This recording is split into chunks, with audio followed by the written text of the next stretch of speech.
We are going to understand the most important thing जो हमें improve करने के लिए बहुत ज़्यादा हेल्प करेंगे. That is what the articles and the tenses. You can also see on this particular screen. So यहाँ पर हम आर्टिकल्स एंड टेंसेस की बात करने वाले हैं कि वो क्या है एक्चुअली और हमें क्यों समझना है. Now see, I again welcome you all in our particular series in which we are going to understand the very basic and fundamental part of English grammar or the modern English structure. So सबसे पहले हम articles को समझते हैं. See, before this I have made one another video जिसमें हमने detail में zero article की बात करिए जो एग्जाम्स में भी पूछा जाता है. अगर हमको जीरो आर्टिकल्स पता है तो हमको द एंड एन कहाँ यूज करना है अच्छे से समझ में आ जाएगा.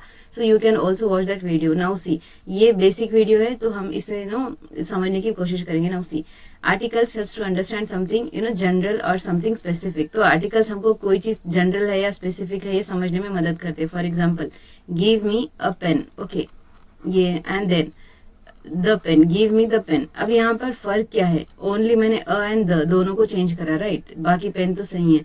गिव मी अ पेन, इसका मतलब वहां पर बहुत सारे पेन्स है. ओके, उसमें से कोई एक दे दो. But give me the pen, इसका मतलब I am talking about something specific. हो सकता है आगे वाले इंसान के पास वही एक ही पेन हो, आई एम टॉकिंग अबाउट दैट. इसका मतलब हम द तब यूज करते हैं जब हमको कोई चीज पर्टिकुलरली चाहिए, कोई स्पेसिफिक फिक्स्ड चीज ही चाहिए, कोई और नहीं, right. So that's the reason we use the to denote something specific और समथिंग वेरी फिक्स्ड. और हम अ यूज करते हैं जनरल एंड कॉमन चीजों के लिए. अब ये डिटेल में हम समझेंगे. तो इंग्लिश, मॉडर्न इंग्लिश स्ट्रक्चर और इंग्लिश में हमारे 3 ग्रुप्स ऑफ आर्टिकल्स होते हैं. यूजुअली हम 2 ही पढ़ते हैं, definite article and indefinite article. But हमको तीसरा भी समझना है. Now see, in our definite article उसमें हमारे पास सिर्फ एक है, दैट इज द. तो हमेशा याद रखना है कि डेफिनेट आर्टिकल एक ही है और वो है द. फिर हमारा इनडेफिनेट आर्टिकल है जिसमें हमको 2 चीजों को पढ़ना होता है, अ एंड एन. ये 2 को हम समझेंगे. देन हमारी थर्ड कैटेगरी होती है जीरो आर्टिकल. इसको भी हमने समझना है. Now see what they are. तो देखिए यहाँ पर we have again we will understood like this.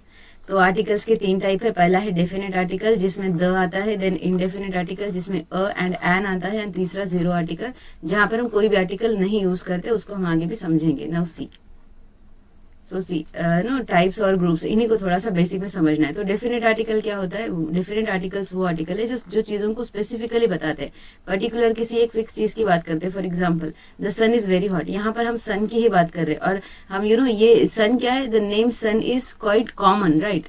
Common name है, बट सन यूनिक है, मतलब उसके वैसा और कोई नहीं है, right. That's the reason common and unique चीजों के लिए हम द यूज करते हैं. Okay, for example, the moon common name है बट यूनिक है. द स्काई कॉमन है बट यूनिक है, इजंट इट. द आकाशगंगा, the galaxy etcetera, there are so many. तो हम हमारा the article fixed and common चीजों के लिए यूज करते हैं. Hope you have understood. Okay, now C, okay let me clear one another doubt. अब देखिए, हम द कब बोलते हैं और दी कब बोलते हैं. Okay, both are same, spelling wise दोनों भी सेम है. इसको हम द बोल रहे हैं, इसको हम दी बोल रहे हैं. वाई? नाउ सी, हमने यहाँ पर देखो, जैसे कि द सन.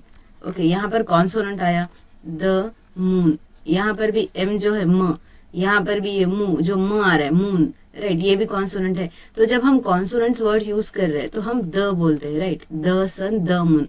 बट यहाँ पर देखिए अर्थ. अब यहाँ पर हमारा जो है वो वॉवल आ चुका है, A E I O U, right, sound wise. Okay, तो यहाँ पर अ है, इसलिए हम इसको दी अर्थ बोलते हैं, not the earth, isn't it. तो I hope you have understood it. Now see, so indefinite articles क्या है? इनडेफिनेट आर्टिकल में 2 आते हैं, a and an, right. We use them to show something in general और common. हम common चीजों को और जनरल चीजों को बताने के लिए हम हमारा अ और एन यूज करते हैं. नाउ सी, ये कैसे यूज होता है? आई नीड अ पेन, इसका मतलब कोई स्पेसिफिक पेन नहीं है, कोई भी एक चाहिए, बस एक पेन चाहिए. I was searching for an ink pot, मतलब कोई एक इंक पॉट की बॉटल है और हमको हमको वो बॉटल सर्च करनी है. That is what we are doing here. Okay, now see, अब रूल्स एंड कंडीशंस क्या है for to use a and an. अब देखिए यहाँ पर हम एन कब यूज करते हैं? वॉवल साउंड के लिए. If there is any vowel sound like A E I O U, तो उसके लिए हम क्या करेंगे? एन यूज करेंगे. फॉर एग्जाम्पल देखिए यहाँ पर अम्ब्रेला, तो यहाँ पर अ आया है, right. We have to understand sounds, not the spelling, right. तो यहाँ पर अम्ब्रेला अ आया, इसलिए हमने क्या करा? एन यूज करा, एन अम्ब्रेला.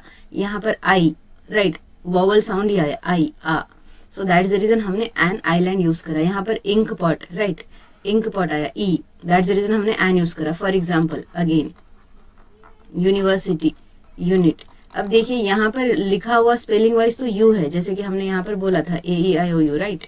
उसके लिए हम नॉर्मली एन यूज करते हैं. बट नाउ सी, डिस्पाइट यहाँ पर हमारा यू लिखा हुआ है, बट ये जब हम बोल रहे साउंड इसका य आ रहा है, राइट, यूनिवर्सिटी नॉट ऊ. सो दैट्स द रीजन हम यहाँ पर एन यूज नहीं करते. तो एक चीज तो फिक्स हो गई कि अगर भले ही हमारे स्पेलिंग्स जो भी हमको दिख रहे, spelling doesn't matter in articles में साउंड इंपॉर्टेंट है, साउंड मैटर करता है. तो इसीलिए हम यहाँ पर अ लिखेंगे. अगर हमको कुछ स्पेसिफिक बोलना है तो हम द लिख सकते हैं. बट एक चीज तो क्लियर हो गई कि यूनिवर्सिटी के आगे कभी भी एन तो नहीं आएगा, राइट. That is what. यहाँ पर भी सेम यूनिट य आ रहा है, unit, isn't it. So that's the reason हम यहाँ पर एन तो यूज नहीं करेंगे. एक चीज तो फिक्स हो गई. तो अ यूनिट अगर कुछ स्पेसिफिक बोल रहे तो आगे हम द का भी यूज कर सकते हैं, right. Now see, so I hope you have understood. Now see, हम अ कहाँ यूज करते हैं, अ, राइट. अब हम हमारे कॉन्सोनेंट साउंड्स में यूज करेंगे. जैसे कि यहाँ पर देखिए, नो, यहाँ पर पेन, प की बात हुई है, प. So that is the reason a pen. यहाँ पर यूनिवर्सिटी हम बस सिंपल वर्ड यूज कर रहे हैं, य. तो यहाँ पर हमने अ यूज करा, a university, a man, a book, a bag, a car, etcetera. तो यहाँ पर बोलना क्या है, यहाँ पर कॉन्सोनेंट साउंड्स है. Okay, that's the reason. Okay, now see, here are some examples, you can try and let me know. Okay, तो यहाँ पर एक रूल क्या है, आर्टिकल्स में हमने साउंड्स को दिमाग में रखना है, स्पेलिंग्स को नहीं. Okay, spellings are they are crucial, they are very important, but spelling से भी ज्यादा इंपॉर्टेंट हमारे साउंड्स है. For example, let me give you an example.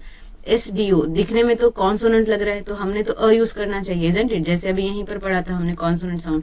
Now see, but अगर हम साउंड को पकड़ेंगे तो फिर यहाँ पे ए आएगा, एस, इजंट इट. इसका मतलब ए आ रहा है. So that is the reason an SDO. समझ में आ रहा है. So this is something we have to understand. तो यहाँ पर there are some examples I have given. आप इसको ट्राई करिए and let me know the answers in the comment section. Then zero articles. Zero article का मतलब यह है कि हम कोई आर्टिकल यूज नहीं करते हैं. That is what the zero article. We use no article before some nouns and pronouns etcetera. तो noun and pronoun means what, I, we, you, they, he, she, it, etcetera. Okay, यही सब हमारे क्या होते हैं, प्रोनाउन होते हैं, right. तो इनके आगे भी हम हमारा कोई भी आर्टिकल यूज नहीं करते हैं, right. So that is what we have to understand. For example, कुछ games, name of the games. Okay, games है, स्पोर्ट्स है, इनके आगे भी है ना हम हमारे आर्टिकल्स नहीं यूज करते. For example, she like cricket. अब हमें ऐसा नहीं बोलते कि she like the cricket, no. हम सिर्फ सिंपली लाइक मतलब उसके आगे हमको जो भी बोलना है, क्रिकेट या फिर चेस वगैरह, उनके आगे हम आर्टिकल्स यूज नहीं करते. That is what we have to understand. जैसे कि again there are some famous places, Taj Mahal, Paris places and some historic monuments and all. तो ऐसी कोई जो स्पेसिफिक वेरी फेमस चीजें होती है ना, उनके आगे भी हम आर्टिकल यूज नहीं करते. For example, Taj Mahal is beautiful, हम द ताजमहल इज ब्यूटीफुल नहीं बोलते, right. So before some famous places also, right, and cities, उनके आगे भी हम हमारा आर्टिकल यूज नहीं करते. So here I have given some of the example, you can try. Okay, now see, now we are going to understand the most important thing in grammar, that is tense. What is tense? मान के चलिए दुनिया में जितने भी लोग हैं वो अपनी लाइफ जी रहे हैं. ओके, सो उन्होंने कुछ लाइफ ऑलरेडी मतलब जी चुके हैं, कुछ हो चुका है. अभी वो कुछ लाइफ हम खुद को इमेजिन करिए, आपने पास्ट में कुछ हो गया, आपने कल का दिन भी आपने गुजारा, and there are so many years. आज आप अभी यहाँ पर सीख रहे हैं, and after some time you will do something.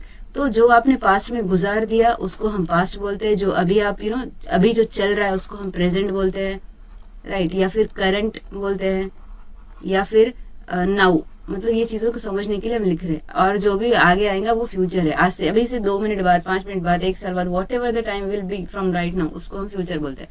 तो ये हमने जो हमारे टाइम को जो डिवाइड करा ना इन 3 पार्ट्स में, इसी को ही हम टेंस समझते हैं. ओके, टेंस बोलते हैं. So tense is nothing but the time period. Okay, कि हमने हमारे टाइम को कैसे बांट दिया. अब जो चीज हमारे साथ हो गई वो हमारा पास्ट बन गया, जो अभी चल रही है वो हमारा प्रेजेंट है, जो आगे आएंगे वो हमारा फ्यूचर है. That is what the tense is all about. So it's all about the time. तो हमको टाइम समझना है. It shows when you have done something or when the action has happened. तो आपने कौन सी चीज कब करी, कब कौन सा काम हुआ, वो हमको टेंसेस बताते हैं. Okay, then it helps you to express yourself clearly. Tense समझना बहुत इंपॉर्टेंट है. वाई? बिकॉज आप एक अच्छी इंग्लिश बोलना चाहते हैं ना, so then you should speak well. If you really want to speak well ना, so then you should understand tenses. Tense आपको बहुत हेल्प करता है कि आपको आप जो बोलना चाह रहे हैं वो करेक्टली लोगों तक जाएगा. Just see an example. मुझे अगर बोलना है कि अभी मैं पढ़ा रही हूँ, तो मैं ऐसे ही बोलूंगी ना, अभी मैं पढ़ा रही हूँ. मैं ऐसे तो नहीं बोलूंगी कि अभी मैंने पढ़ाया था, ये तो हो गया.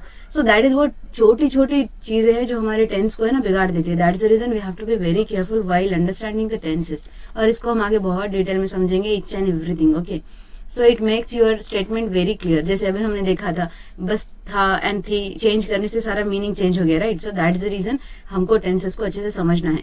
It helps you to speak well with confidence. And definitely tense आते हैं ना तो हमारे अंदर एक अलग सा कॉन्फिडेंस आ ही जाता है, बिकॉज वी अंडरस्टैंड कि कौन सी चीज कहाँ बोलनी है, किस तरीके से बोलनी है.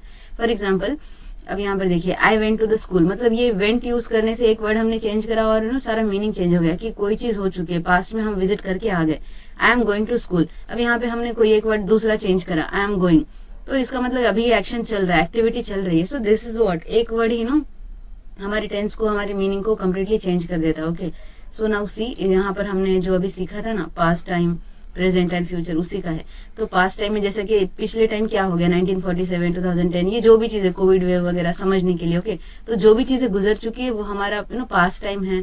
जो चीजें अभी चल रही है, आज का दिन जो अभी चल रहा है राइट नाउ वो, या फिर अभी हमारा 2025 चल रहा है, या फिर आज का दिन जो जब भी आप क्लास देख रहे हैं आज की तारीख, right. So this is something about our present. And future जो अब आज के बाद आएगा, इस मोमेंट के बाद, अभी ये जो सेकेंड अभी हुआ जब भी हमने बात करी, उसके बाद जो भी टाइम आएगा वो हमारा फ्यूचर होगा, right. So this is how we understand no our tenses और टाइम पीरियड. अब देखिए टेंस में है ना मेन तो हमने समझा कि पास्ट टेंस होता है, प्रेजेंट टेंस होता है एंड फ्यूचर टेंस होता है. अब इनको हम अगेन 4 सब कैटेगरी में डिवाइड करते हैं. सो जैसे कि नंबर 1 सिंपल पास्ट को भी हम इसमें 4 में, प्रेजेंट को भी एंड फ्यूचर को भी, इन तीनों भी मेन जो हमारे टेंस है उनको हम 4 ग्रुप में डिवाइड करते हैं, राइट. नाउ सी, अब सब में आपको सिर्फ कुछ वर्ड याद रखने हैं, अब ये सब सेम ही है. नाउ सी, पास्ट में 4 ग्रुप है. Number 1 simple past tense. Past में दूसरा वाला जो ग्रुप है वो है पास्ट कंटिन्यूअस टेंस. तीसरा जो है पास्ट परफेक्ट टेंस. चौथा पास्ट परफेक्ट कंटिन्यूअस टेंस. अब ये सेम इधर लिखा हुआ है, सिर्फ आपको पास्ट यहाँ पर जो हमने लिखा ना PT, that is past tense, ये इधर है ना प्रेजेंट टेंस आ जाएगा, यहाँ पर फ्यूचर टेंस आ जाएगा. बस इतना ही चेंज करना है, everything is same, just similar. अब यहाँ पर देखिए सिंपल प्रेजेंट टेंस. अब ये तीनों भी जगह सिंपल आ चुका है, याद रखने के लिए पहला तो क्लियर है, सिर्फ आपको पास्ट प्रेजेंट फ्यूचर का ध्यान रखना है. टेंस वर्ड भी सेम है. अब ये सिंपल प्रेजेंट टेंस या सिंपल पास्ट सिंपल फ्यूचर को हम इंडेफिनिट टेंस भी बोलते हैं. Okay, the another name for this is indefinite tense. Now see, ये क्या होते हैं हम इनको बाद में बहुत अच्छे से समझेंगे. ओके, नाउ दूसरे वाला ग्रुप क्या है, प्रेजेंट कंटिन्यूअस टेंस. तो यहाँ पर सिर्फ हमने इन वर्ड को ही चेंज करना है, present past and future. Then present perfect tense. Then चौथा वाला present perfect continuous tense. Okay, so पहला कौन सा है तीनों भी कैटेगरी में, सिंपल, प्रेजेंट, पास्ट और फ्यूचर, राइट. दूसरा वाला कौन सा है, कंटिन्यूअस. अब यहाँ पर देखिए पास्ट कंटिन्यूअस टेंस या फिर प्रेजेंट कंटिन्यूअस टेंस या फिर फ्यूचर कंटिन्यूअस टेंस, तो ये सब सेम ही आ रहा है. देन थर्ड वाला कौन सा है, द थर्ड वन इज, अब अगर हमको यहाँ पर पास्ट की बात करनी है तो past perfect tense, present perfect tense, future perfect tense and fourth one is okay past की बात करते हैं, past perfect continuous tense. Past को ही हटा के present perfect continuous tense, future perfect continuous tense. बाकी सब कुछ सेम है, सिर्फ हमको थोड़े से वर्ड याद रखने. इन 4 को याद रख लीजिए, simple, continuous, perfect and perfect continuous. यही ग्रुप है, हमने इसी को याद रखना है. एंड इन दिस वे हमारे ये अलग 12 तरीके के सब टाइप्स हमारे यहाँ पर क्लियर होते हैं. अब इनको हम 1 by 1 डिटेल में समझेंगे, so that 80% English will depend on this, कि हम कैसे टेंस को यूज कर रहे हैं, क्या कर रहे हैं, कैसा बोल रहे हैं, because everything is here only, right. उसके बाद तो ग्रामर बहुत ईजी हो ही जाता है. So will understand it later. Thank you so much for watching. If you have any doubt, you can comment there. Now here there are some examples I have given. इनको बस आपने अब आज समझना है कि कौन सा टेंस है ये, पास्ट है, प्रेजेंट है, फ्यूचर है. That's it. इतना को आप करिए practice. You can take a screenshot as well. Otherwise, I'll post it in group. So do join that also. And thank you so much for watching. And then we'll start with another video. Thank you.